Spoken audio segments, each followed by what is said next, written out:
Hey guys, how you doing? Welcome to a beautiful day in Houston, Texas. So this weather is getting much better. I think spring is almost on the way. It was around 70, 80s this whole week, but then today for some reason it decided to dip into the mid 50s. So it did cut into some of my work that I wanted to do today, but I wanted to show you kind of what's in store. Hopefully the weather will warm up tomorrow so I can do a little bit more. But the 4runner has a lot of maintenance that is just it's necessary to do now. First off, got to do the oil change. Now I probably won't show this in the vlog. I mean, I'll show a little bit, I guess, since I'll be working on it. But definitely going to change the air filter, the oil filter. Going to replace the oil. And I had an issue. For those of you who have Tundras and 4runners, I think you know what I'm talking about. The antenna base, usually after a while, these start to disintegrate. The Tundra, that was actually had the same problem. It was really easy to replace. I just pulled it out with a pair of needle nose pliers and just shoved it back in. But this one is designed a little bit differently. I guess they changed the, what is it called? I guess they changed the design so it's a little bit more difficult to put in. So unfortunately, I have to do some clip removals in the wheel well. And then that way I can access the antenna base, which is kind of a pain in the butt. So instead of being able to, put the antenna base from top to bottom, I have to shove it from the bottom to the top, if that makes any sense. Also, today I'm going to take the first step in doing the engine mounts for the WRX. It's been a long time in waiting. I wanted to do it a couple weeks ago, but I did, have a stiff neck. I think it was a pinched nerve in my shoulder. It's still a little annoying. I'm getting it, a little bit better.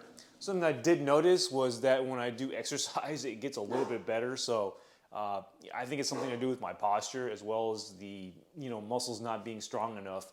And that's a completely different story for a different day. Maybe one day I'll go through everything with that whole thing. But this is a car channel. We'll talk about cars. But I'm feeling a lot better today, so I'm gonna probably try to do the first step. That way tomorrow I can just concentrate on enjoying and driving my cars. Now I did want to do this today, the GR Corolla door handle cup protectors, but unfortunately because it's like in the 50s, it's just not really worth doing. Just because it's not going to be at full stickiness and I got to pull out the heat gun and heat up everything. I also want to add some race ramp stickers to my WRX.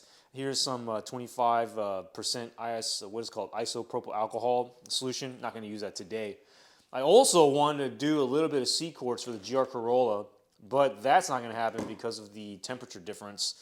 And I was also going to do, this is actually marking tape. It's had nothing to do with anything. I was going to complete the spare mod edition for my RCF, but I don't think that's going to happen either because the last piece I have to do are the rubber sticker protectors for the, I guess the sheet metal where the spare tire sits on the wheel well.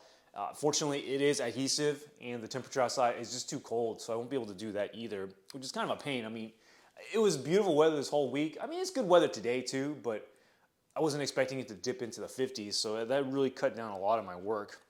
Another thing I wanted to do was I am considering doing the battery modification. So these are ring terminals for the battery for the GR Corolla. It came with the desulfator that I purchased, and it has a what is it called? A cover on here, so you can always connect and disconnect the desulfator.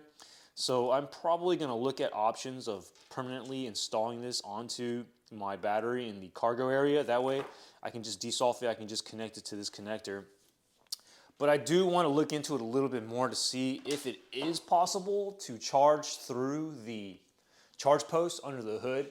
My basic concern is that there's a whole bunch of electronics connected to that charge post and it could cause issues, but I don't believe that really is going to be a problem, but definitely want to do my research and be more careful.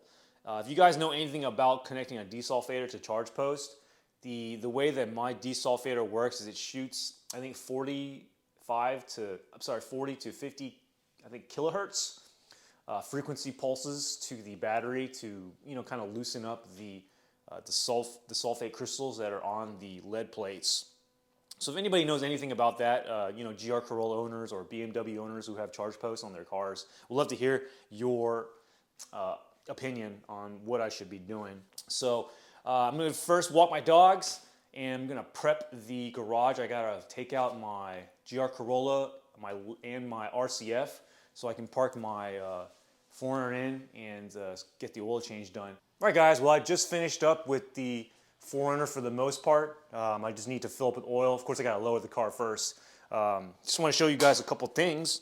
So for this car, I just wanted to point out, if you guys have Toyotas, this is a huge lifesaver. This actually is a screw-in oil filter drain plug. So the most oil filters, they come right through with a package, but they come with like this little cheap plastic thing that you squeeze in and the oil comes out. It's real messy, but this one is super clean. You just screw it in, and as you screw it in, the oil slowly leaks until you fully screw it in, and then it'll start to flow, and then I just let it drain directly into the drain pan. My oil waste drain pan. It's really simple. It makes the whole thing a lot cleaner. I kind of wish my GS had it too. I know there is a mod to do that, so I may do that later. Anyways, here's the car. Something interesting I wanted to show you guys, and I didn't notice this until today, was that if you take a look, let me zoom in real quick. If you take a look at the shock, it's red colored. This is a limited 4runner, but I wanted to show you guys something I've never noticed before. But the shock has actually fluid going into it from an external source. I don't know if you can see it. It's this thing right there. There's I forgot what they're called. It's a one of those plugs for hydraulic fluid, and it goes directly into the shock.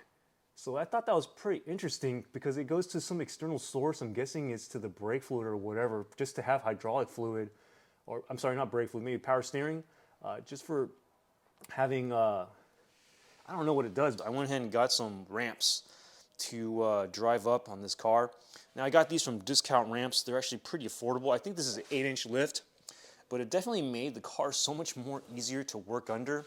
I didn't have to remove the entire engine undercover to access the oil filter. I just kind of let it swing down, which makes it so much easier because you just swing it back up to reinstall the engine undercover.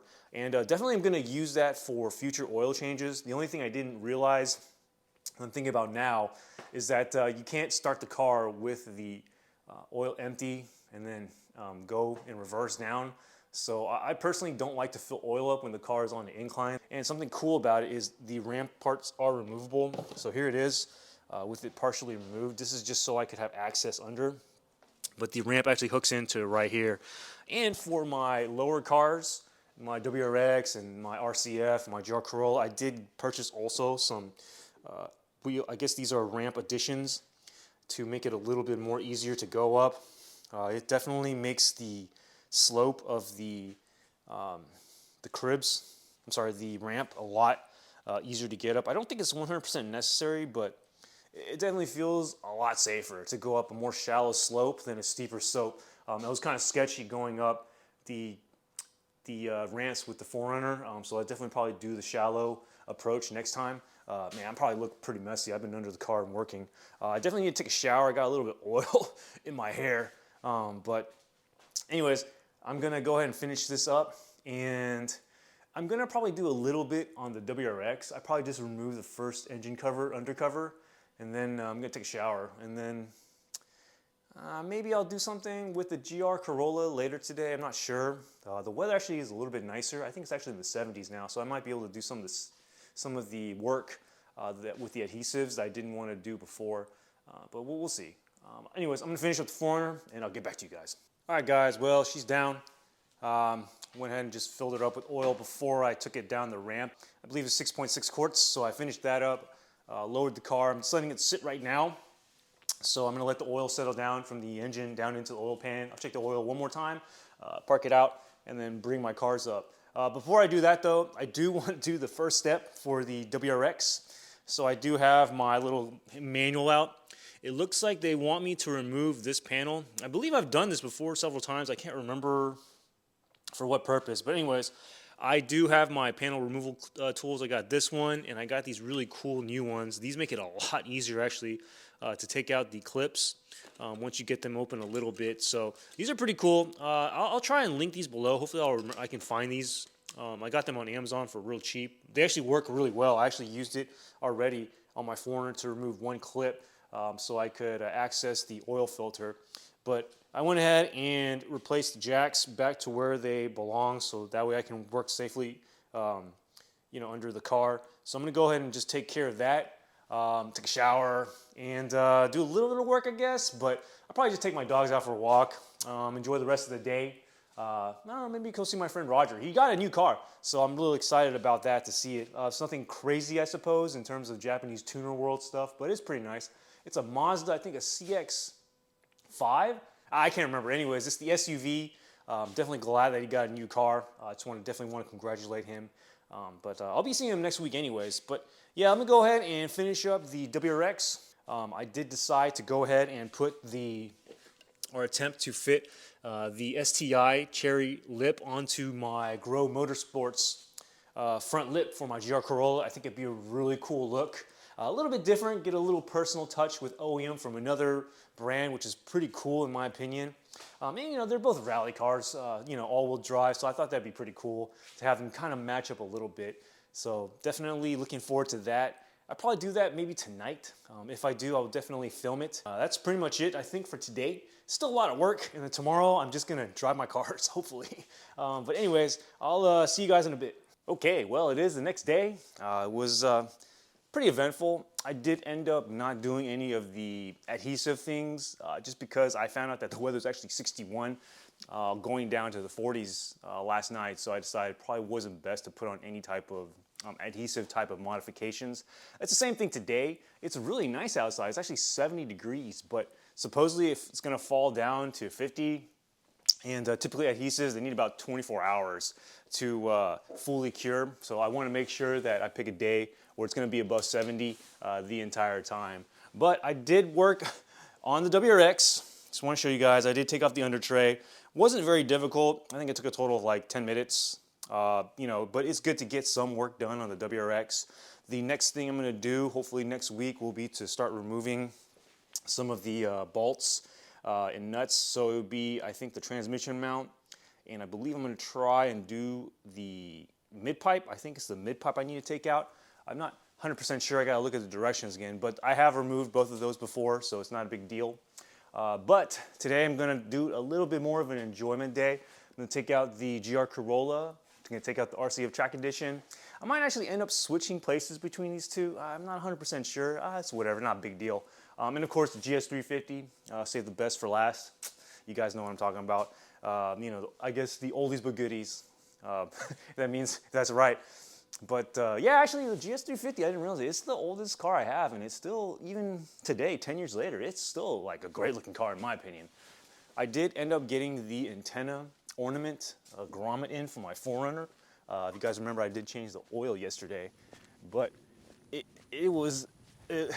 I thought about going from underneath the wheel well, but it was really complicated because I would have to remove this piece and I would have to remove this piece, and it was just some really difficult pieces to get out. But I watched a video. Now here it is in, obviously, but perfect. But what I ended up doing was I saw a video, and if I can find it, I'll link it below just so you guys know. But I ended up using bushing grease like he did.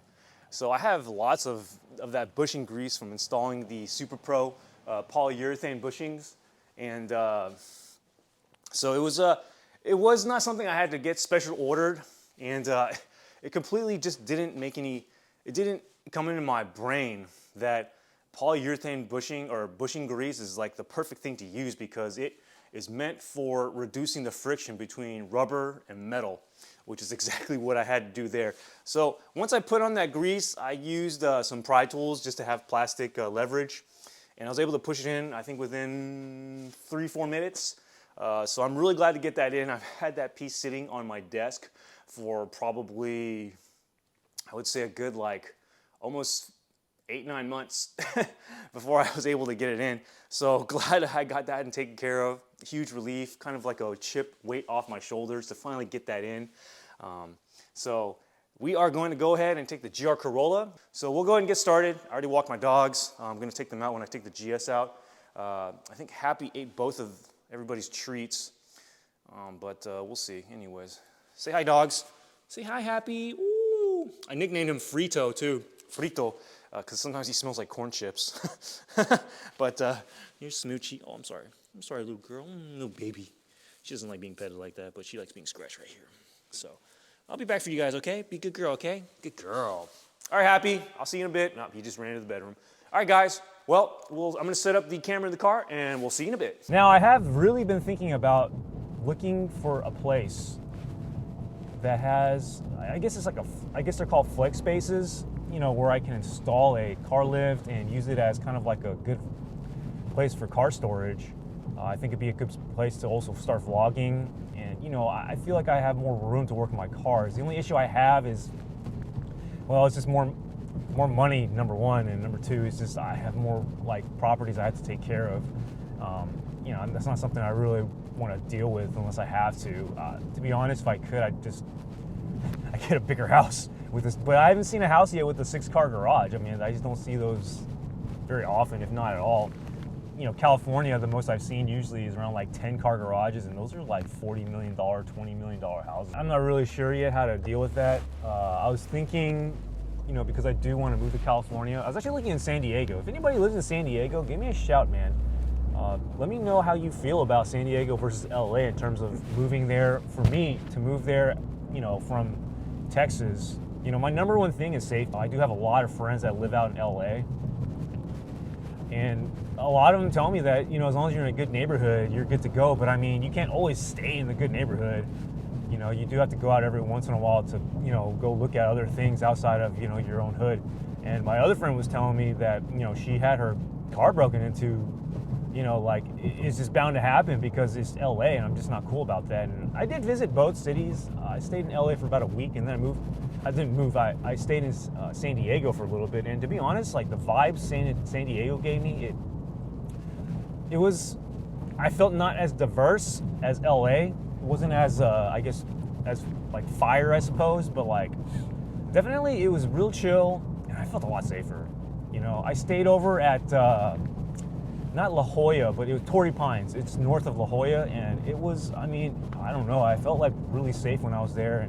And of course I ventured around, and LA was nice. You know, everyone actually was really polite in LA. I went a lot of places when I was there. You know, I didn't feel that much in danger, but I also wasn't there, you know, for that long. Yeah, I think I'm gonna end the Corolla vlog here, and I will pick it back up when I take out the RCF. I cannot wait. I think once I hit 1,000 miles and I can really open up this engine, I think at that point in time, this car, I'm gonna really appreciate it and just absolutely fall in love with this car all over again.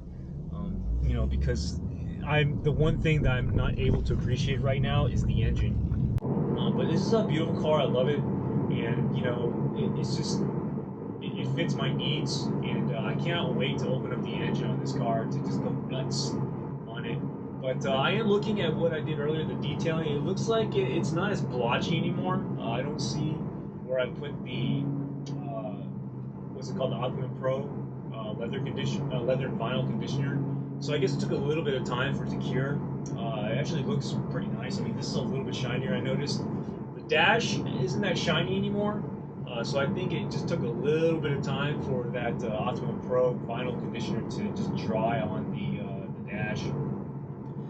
But yeah, still gotta wear leather gloves. I appreciate that. I think it's pretty cool. It kind of adds a luxury weekend type of car feel to this ride, and I really enjoy it. And you know, it is what it is. But next up, GS350, man. When I thought about getting rims, the first thing I thought of was, man, like, I just don't like having to clean rims all the time. And honestly, when I looked at the black wheels, I was like, man, they just look so good. And the GS350, you know, I was going in between a white with a red interior or a black with a red interior. You know, I kind of talked about it with my friend, and my friend, of course, he had a black car, and he convinced me. He was like, dude, just get a black car. Vosens had just come out with like their concave wheel design, but the thing that bothered me was I didn't like how it just looked really, it kind of stuck out, you know, like to have those rims, like it didn't match the car very well. And then I started researching. I always knew about HREs. I loved HREs. I wanted to get a pair, but I didn't really like how the logo was on the rims and how the rims look kind of crazy. But then the more I researched into HREs, I actually found out that you can get the center caps custom made to fit the HRE wheels, and then you can take off all the HRE logos and all that. And I was like, yo, that's what I want to do. So that's exactly what I did. I called HRE up, kind of talked over the specs and how things were done, and then I ordered it from EVS Motors, the OGs who have PPF'd all my cars. Of course, they gave me a good deal, you know, being badasses that they are. And it was really cool when I got it on. I mean, when I saw the center caps with Lexus, the logo, you know, the wheels were very slightly concave, but not too concave, and the fronts were straight up flat face.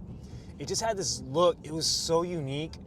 I was like, man, the more I looked at it, the more I appreciated it. And of course, 10 years from now, you know, I know like how great of a setup this was. I completely lucked out. Shortly after, I think Vossen kind of followed suit and started doing center cap options as well. But I took it the next level. I had all the HRE logos kind of etched out so that my car looked like it came factory with these wheels. And I think that made the biggest difference, because a lot of people, like people who weren't even car enthusiasts, they're like, man, like your wheels are really nice. Like I didn't even know Lexus made these wheels for that car. And I was just like, no, it's actually aftermarket. You know, I got it ordered and had the Lexus center caps fit, and they're like, oh, okay. You know, but everybody that looks at my car, the first thing they mention is the wheels. And of course, it is the most expensive thing I did, other than the PPF and the paint correction. When I first saw, you know, black wheels being offered factory, like very, very, very rare. I think Mercedes-Benz AMG was the first company to offer the black wheels. You know, so mad props to AMG for doing that, or Mercedes in general. I think their S-classes, especially the two-door coupes, are amazing looking, and I think they'll keep that. You know, it's a timeless look for sure. G-Wagon, I'm thinking is timeless, not 100% sure, but we'll see.